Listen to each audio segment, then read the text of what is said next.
Magandang umaga po mga guys. So, welcome back po sa aking YouTube channel. So, tayo po ngayon ay magsasalang ng itlog sa aming incubator. So, sana maganda yung kalabasan ng salang ko. Sa katunayan po, may nakasalang kaming egg dito sa loob ng aming incubator. So, tara, tingnan natin. So, tayo po ay maglalagay ng tayo po ay magna-numbering dito sa aming mga itlog na nakuha sa aming kulungan. So, samahan nyo ako. So, para mag-numbering tayo. So, tara, let's go.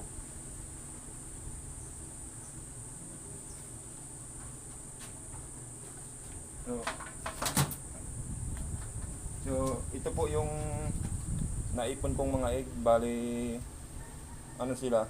15 piraso. So, isasalang ko na siya ngayon. So, tara, lagyan natin ng number.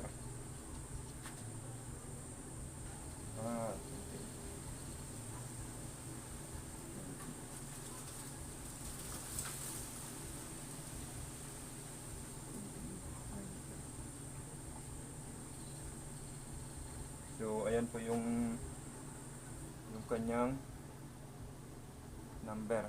Ayan. 28-19. Yung 19 po ang pang 21 days. So, ayan.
So, ayan po.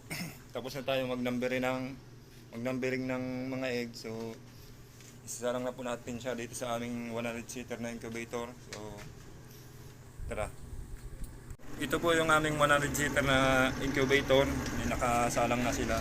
Katunayan po, pitsa 30 ang hatch nito. Sana maraming magbiyak. So, tara po. Ilalagay natin yung itong mga egg na isasalang to. So, ayan. Ito po ay auto turner. So, tara, salang na natin yung egg na nilagyan ko ng number. So, ayan. 28-19 hanggang 19 siya dapat mag-hatch. Yung iba naman po, advance, wala pang 21 days, minsan 17 days, 18, yan, nagbibiyak na sila. Pag yung mga fertile po yung itlog, so andito na po, sinasalang ko na. So, ayan. Ayan po yung aming lagayan ng tubig dito sa aming incubator.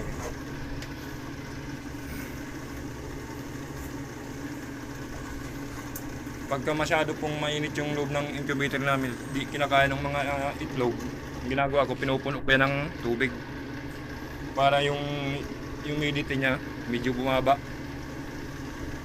Kasi po pag yung sobrang init,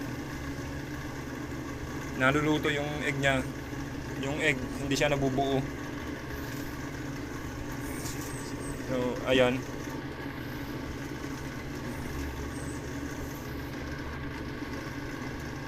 tapos na po natin ilagay yung 15 eggs.